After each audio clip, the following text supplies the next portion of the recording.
Alright, dickheads, I'm your chunky messiah, Ethan, and I'm just here with a bit of an old continuation of that there rambling guide to Vampire the Masquerade V20. I almost said on that there PC. I've been recording a lot of Shadowrun Dragonfall recently, so I keep very nearly saying on that there PC. This time I'm going to be talking about a clan I really deeply dislike, and now actually that I come to talk about them, I really am uncomfortable talking about because of a really awkward and unpleasant aspect of their description, and just there's something fundamentally uncomfortable with them that I'll get to in a moment, and that is Clan Ravnos. I have not gotten my Vampire the Masquerade 5th edition book out because there's a lot of stuff on the box I keep my games in at the moment, so pretend I have a visual aid. Before I go any further, actually, I do want to quickly point something out. It occurred to me, by which I mean someone mentioned this in the Discord recently, that I don't think I've ever explained why it's called V20, why the specific edition I'm doing is called V20. I've explained why I'm doing that version of the setting, because this is the edition that, you know, the original Vampire the Masquerade Bloodlines was set in. It is essentially this version of the world. Of course, you know, Vampire the Masquerade Bloodlines 2 is going to be set in V5, but, you know, that's why I'm doing most people, we don't know what's going on in that one yet. I may end up talking about V5 when that game actually comes out. But at the moment, all we've got is Vampire the Masquerade Bloodlines 1, so that's set in V20, so I'm talking about V20. But a guy was confused in my Discord about why it's called V20, or specifically, why V5 is called V5 if the preceding game is V20.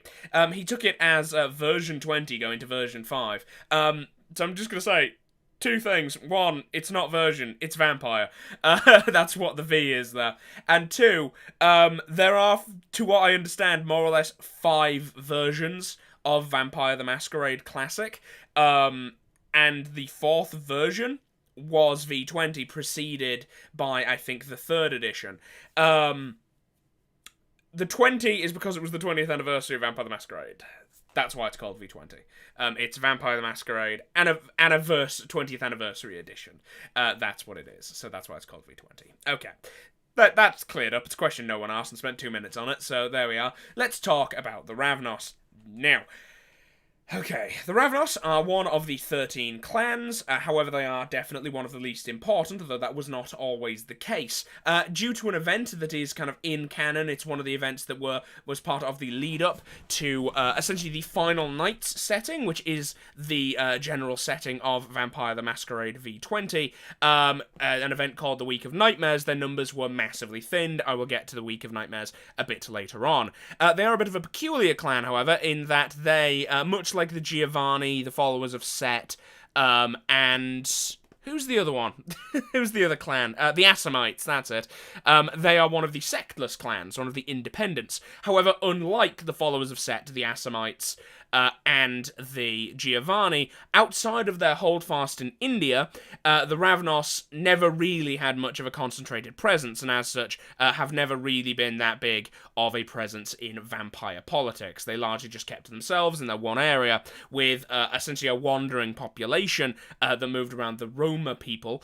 That was more or less the only reason that the Western kindred ever really interacted with the Ravnos. The Ravnos viewed themselves as kind of antagonists to the rest of the vampire clans, as kind of enemies of the rest of them, as kind of tricksters and avengers, as the wiki says here, tempters and avengers, essentially planning on replacing the Kuei Jin in their role as kind of enemies of the Camarilla and enemies of other vampires, and kind of this restoring of order. They have kind of also a complicated relationship with the Kuei Jin, because they apparently wanted to supplant them, wanted to replace them, because something about their philosophy says that the Kuei Jin have essentially failed in their mission. And if I understand what the Kuei Jin are correctly, the Kuei Jin, who I may or may not cover at some point, because they are not vampires, but they are inherently kind of directly tied up with Vampire the Masquerade as a game. They aren't really relevant to any other games, and they're not really that... they might have a game of their own. I know they have a book, but I actually think that book might be part of Vampire the Masquerade. They're essentially the angry ghosts of dead, generally, I believe, almost exclusively Asian people who had unfinished business, and they are kind of related to vampires in that they absorb the life essence, the kind of spiritual blood, more or less, of other creatures to survive. So they are parasitic in the same way vampires are, but just the source of their food is somewhat different. They also, for that precise reason, think of themselves as being better than vampires, and they the Kindred and the Kuei Jin have been enemies for quite a long time. The Ravnos also, as I said, don't like the Kuei Jin. They've failed in their purpose, whatever that is, and we're intending on replacing them until the Week of Nightmares basically completely decimated their numbers. Now, there is no talking about the Ravnos without talking about the fact that they are a clan that is essentially completely split in half, and those two halves do have very different cultures. There's no evidence greater for that than the fact that they follow not one, but two distinct paths of enlightenment. If you don't know what a path of enlightenment is, the paths of enlightenment are the alternatives to humanity. The Camarilla tells you that to keep the beast at bay, you need to try to stay in tune with the humanity, stay in tune with some kind of human sense of morality, human sense of decency.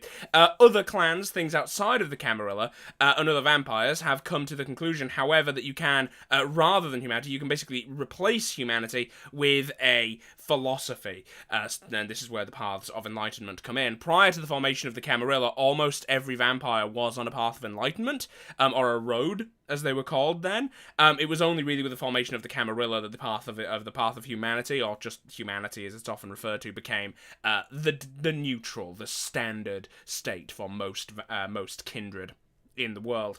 And as I said, the Ravnos follow too. They are related. They are both referred to as the Path of Paradox, the modern or Western version, and then the Eastern version, although the Eastern version has another name, which I'm looking at right now, and there is no chance of me pronouncing it.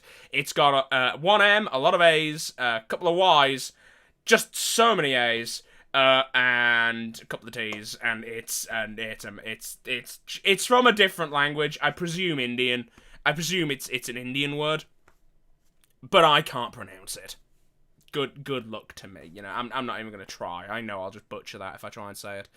But so I'm just going to be referring to that as the Eastern Path of Paradox. As mentioned, the two different paths are essentially intrinsically tied to different things. The Indian path, or the Eastern path, comes, of course, from the comes and lives largely in India and stays there for the most part. They are very insular. In fact, both of the paths are very adversarial, as you might expect, considering how the clan views itself, are very adversarial to other vampires. So the Eastern path has a lot of focus on kind of purity, and even I think, looking at it, it expects you to kill followers of other paths. You have to help each other. You're not allowed to be bloodbound. You're not really allowed to allow sects to interfere with your path. You're also, and this is wild to me, technically not allowed to embrace women, which is interesting. But yeah, they are not exactly the best things in the world. In fact, actually, I think they have. Good lord, one of their things is failing to destroy another vampire. You know, they actively want to destroy vampires who don't follow their path. It's a very, very, very strange one. Oh dear. Oh dearie me. There is a reason the people do not like the Ravnos in the setting. But thankfully, for most people, the Ravnos of India largely stay within India. The Western path is a lot more wild. And it literally, again, to read from the wiki, it's not as rigid as the Eastern path, but does allow for wanton cruelty and hedonism. Which is why the Western Ravnos are actually more hated than the Eastern Ravnos. It is also, at this point, I need to start talking about the Western Ravnos, because the Indian Ravnos, they have a caste system, as, you know, you might expect for a group that has existed in India for a long time, because India, to my understanding, does still, like, in the modern day, have a caste system itself. So the Ravnos there have a caste system. which, they place a great deal of emphasis on. So there's a lot of focus on, like, purity, and a lot of focus on that kind of thing, and it's very instant, very self-contained, and if you don't go to India, you're not going to be a problem to them. But the Western Ravnos, as I said, they travel around, and they have all sorts of nonsense. I will literally actually be reading you that path, once I've gotten through some other things here. I need to say, however, before we go any further, the Ravnos are a very uncomfortable clan to talk about. Especially because, specifically, almost every lens through which the Ravnos are seen is through the Western Ravnos, who, as I've mentioned, are directly tied to the Roma or Romani people. And if you don't know who the Roma or Romani people are, they are... I had to check with what the PC term for it is, because, in England, we've not historically been great about that ethnic group. But it's, I believe the term is travellers. Yeah, it's not great, the Western Ravnos, because they are directly tied to the Roman people. They are directly tied to travellers.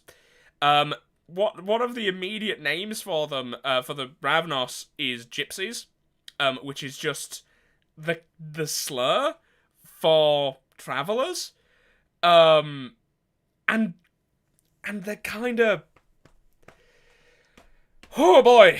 The Ravnos are, more or less, the Western Ravnos are essentially every single negative stereotype about the Roma that has ever existed, but it's true for them, and they're directly tied to the Roma. And that's me talking about the modern version of the Ravnos, which have had multiple fairly dramatic rewrites in an effort to essentially turn them into something other than just this, like, horrible racial stereotype of the Roma people. The whole India connection, and the Eastern Path, from what I understand, was not present originally, but that was added as an attempt to play down how bad this looks. Because, I'm just going to go through some of the nicknames here, and, if you're at all familiar with the negative stereotypes of travellers, it's gonna sound like I'm being racist about them.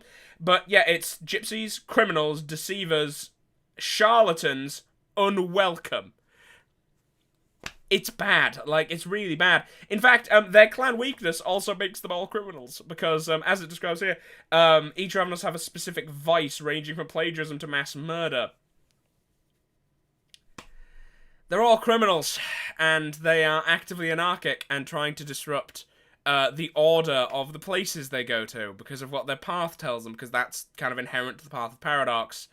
And they have a vice that forces them to commit crime, and they're directly tied to the Roma people. It's not a good look. They are upset. I had not realised how bad it was until I started actually researching them more. What's worse is that their notable discipline is, they have two, fairly okay disciplines, of the generic ones. They have animalism and fortitude, that's fine. But then they also have chimeristry, which is, like, then their unique discipline. However, it's not great, and it also leans into the negative stereotyping of Roma as kind of being tricksters. Because chimeristry, it bothers me, actually, for a very silly reason, because, let me give you the description again from the wiki, is the trademark discipline of the Ravnos that conjures illusions into existence. Such phantom images are as real as the Canite skill allows, and will even fool technological sensors. Now, that, I believe...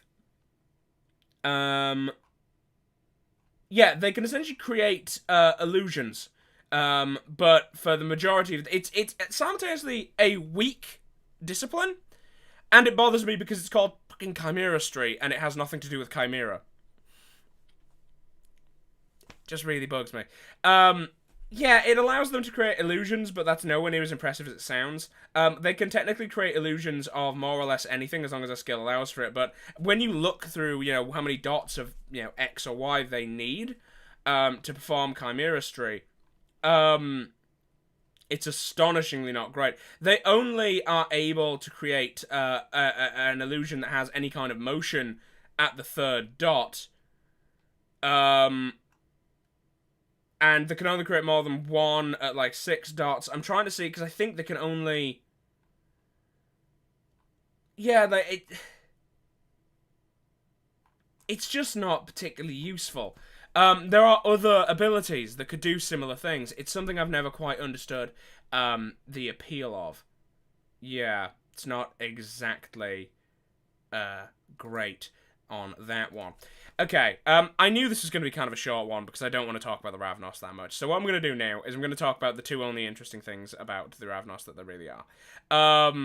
And that is the Week of Nightmares and the Path of Paradox. I'm going to talk about the Path of Paradox first. Okay, so the Path of Paradox, as I said, there's the Eastern one, which is kind of more reasonable, but you can read that on your own time, because if you're playing Vampire V20, unless you're basically playing in India, you are not going to run into someone on the Path of Paradox. You may, however, run into a Ravnos on the Path of Paradox Modern, or the Western Path, which is incredibly fucking irritating. Okay, so the Western Path of Paradox is very much focused around essentially attempting to deal with... It's got some issues with karma. It's got some issues with... I don't know how to pronounce the word, but essentially, you know, kind of what you believe your spiritual purpose is and having to follow that.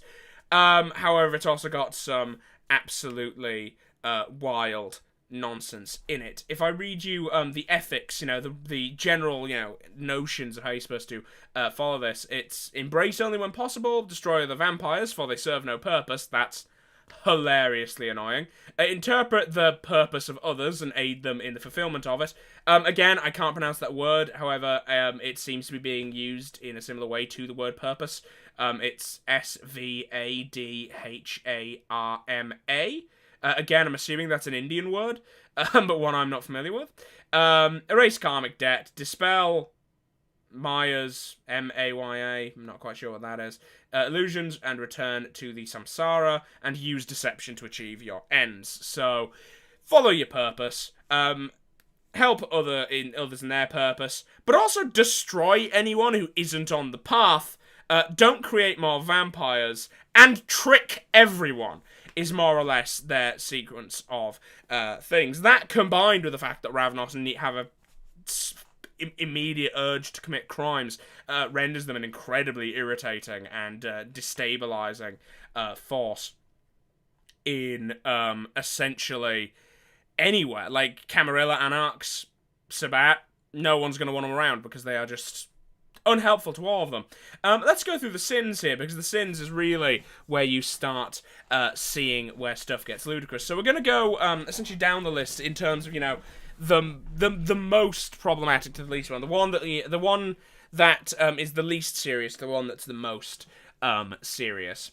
Okay, oddly, the rating 10 one, embracing a mother, which is kind of an odd one. I personally would have thought that would have been a bit higher on that, because frankly, I can think a few things weirder than embracing a mother. That one does seem a bit odd. I am immediately curious as to if that would cause her child, if she was pregnant especially at the time, if that should cause the child to turn into a vampire, but that seems like an oddly specific one. Then it says respect deception, but seek truth. That's a reasonable point. That's fine. 8 is killing a mortal. Again, a fairly reasonable one.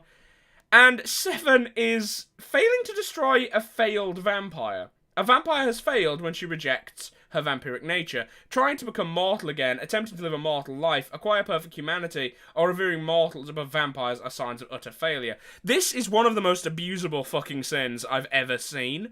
And I've seen a lot of abusable sins. If you'll recall correctly, there was a path of enlightenment in my videos about problem players. I might have been actually the most toxic player I've ever played with. The person in that game took advantage of a path of enlightenment to essentially a path of enlightenment which was I think it was the path of chivalry or something. No, it was the path of tears, path of martyrs. where the entire point of it was sacrificing of yourself to help others, and she used the fact that it doesn't explicitly say you're not allowed to bully or threaten people in the hierarchy of sins to be nothing but a bully and a random murderer. And also to literally rape one of the NPCs. I have seen some fucking wild abuse of the paths in this game. But that, just if you decide a vampire's a failure, you can kill them. Ludicrous. Ludicrous thing to write. Stupid. There is a reason most people who run this game do not let people use Paths of Enlightenment. And there's a reason, if I ran a fucking game, I wouldn't let you... If I was in a game and you were in it, you're not using a Path of Enlightenment, don't care who you are. Because Paths of Enlightenment are fucking nonsense. Unless you're playing a Sabbat game, and even then, I'm fucking monitoring you closely. But yeah, found to try ludicrous. Absolutely fucking ludicrous, that one. Returning to your mortal life, or pretending to be immortal. Your purpose is no longer theirs. Those must have been to you after the embrace. Again, seems a strange thing to be as serious as it is, but there you go. Carrying a karmic debt. Owing someone on a spiritual level, for example, because they saved your life. Such debts prevent you from fulfilling your destiny. Again, odd that that's as serious as it is. One would assume that it should be more of a matter of failing to repay it rather than having one. But there you go. Failure to follow your purpose, that's fairly standard. Killing a vampire is following their purpose, again, that's fairly standard. Becoming bloodbound, again, that's not that bad. And embracing accept as a critical part of your purpose. I'm gonna be honest with you here, especially after looking at how much of this is inherently reliant on on doing stuff related to purposes. Yeah. Unless the GM gets real fucking hard on monitoring exactly what the player's purpose is, that's one of the most comically abusable Paths of Enlightenment I think I've ever seen. There's another one which was... I'm trying to... Nah, I can't seem to find it. But, the Eastern one isn't much better, because it's, number 10, you can't embrace women. Embracing outside of the... I think it's called the Jati, which I think is basically... the caste system. That's what the castes are called in the Eastern Path. Destroying another follower of the path, you're not allowed to do. Killing a mortal substance, not allowed to do. Again, failing to destroy another vampire, someone who doesn't follow... That's actually more aggressive. But again, they are specific into one place, so it's kind of fine. They're annoying. Okay, so now let's talk about the most interesting thing about the Ravnos. The most interesting thing about the Ravnos is the... I'm just opening the thing here, so I've got it in front of me, so I can double check my facts. The most interesting thing about the Ravnos is an event known as the Week of Nightmares, which took place, again, I'm just looking here for the dates, somewhere around June 28th to July 4th. In the year 1999. It is essentially the prequel event, the event that causes the Final Nights period, which is the period that Vampire the Masquerade V20 takes place in, which is, generally held by nodists to have been the days leading up to Gehenna. What's quite interesting is that this time period confirms the existence of the Antediluvians, because the Week of Nightmares specifically involves the Ravnos Antediluvian, who...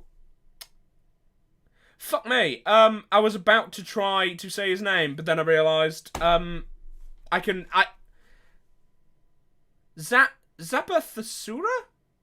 Zapathasura, I think their name is. Zapathasura. Not Ravnos, wildly.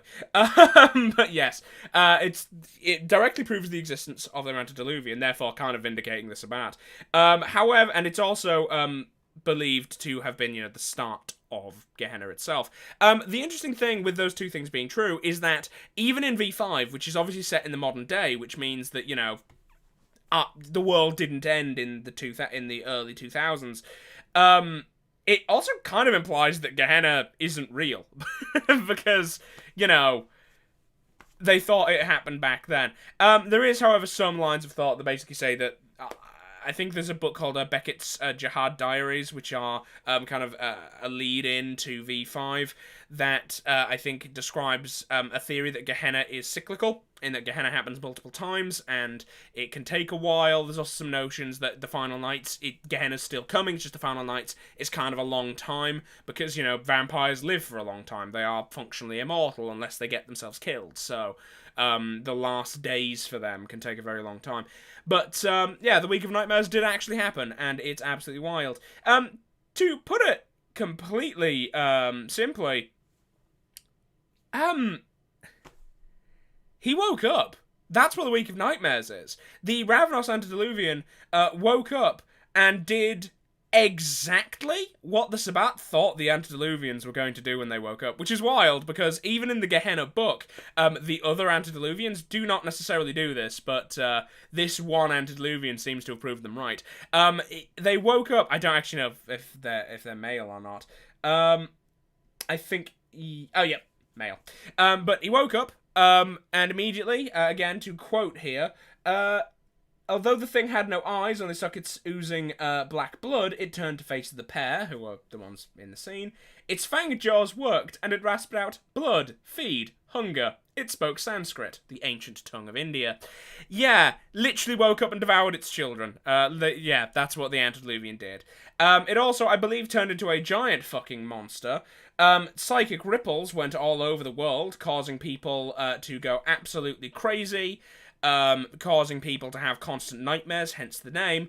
And they also rampaged wildly all across India and Bangladesh. I believe at one point they are literally calling the Ravnos to it, because the Antediluvians, power of blood, it was able to call the Ravnos towards it. To the point at which the Quay-Jin essentially showed up and, I believe, started a big old fight. Like, the big lads of the Quay-Jin showed up and tried to kick the shit out of it. Unfortunately, that didn't seem to work very well. What ended up having to happen was a group of mages by the name of the Technocracy essentially used a super sunlight machine to burn the Antediluvian alive, and then used the equivalent of magical nukes to destroy the kind of army that had developed around them. It was kind of wild, kind of mental. While they were alive, chimeracy was incredibly powerful and incredibly useful. However, every single Ravnos, as soon as their Antediluvian died, every single Ravnos in the world found themselves with an obsessively desperate hunger for blood, causing them to destroy or diabolarize each other. The clan literally ate itself. This went on for 4 days, at the end of which there was only, I think, a handful of the oldest and most powerful members of the clan left alive. Actually, I just realized, looking at it, I've run into a bit of a linguistic problem here. Because it says higher generation were the ones who survived, which when I read it initially, took that to mean, like, the most powerful, but that could actually mean, like, the youngest. Don't know. Either way, it led to a very small number of them being alive. And the awakening of the Antediluvian, and that basically completely destroyed their power. It ruined India in the setting, because it was kind of hard to not notice that. I am astonished it didn't cause an immediate second Inquisition, because the Inquisition was what caused the first Anarch Revolt, was a big part of the first Anarch Revolt, as I mentioned in the, I think, either the Anarch video or the Sect video, where essentially vampires started using the human Inquisition against each other, which ended up killing a massive amount of vampires, because you can't really trust humans to not just kill the vampires you want. And there is a second Inquisition, which is what's led to the current situation in V5. But it's wild to me that wouldn't have caused another Inquisition, considering there was nukes happened, and huge hordes of vampires tore their way through 2 countries, and yet there wasn't an Inquisition. Absolutely wild. Yeah, that's kind of an interesting thing. The Week of Nightmares was something I was not particularly familiar with until relatively recently when I started looking into this.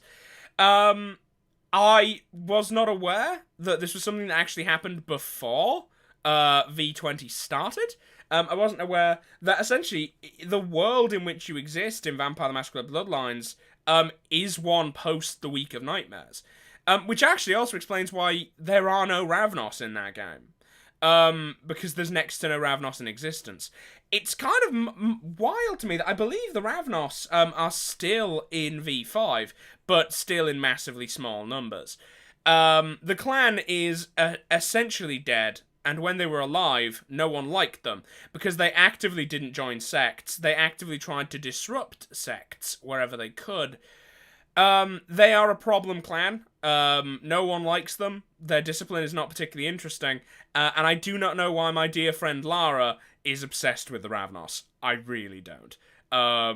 She hates how much I don't like the Ravnos, but she has never quite been able to give me a solid reason as to what's great about them, to my view. The only thing she ever says is because she likes that they're kind of tricksters. Tricksters don't murder people. I would say the Malkavians do a better job at being tricksters than the Ravnos, so even that purpose is kind of being done by someone else.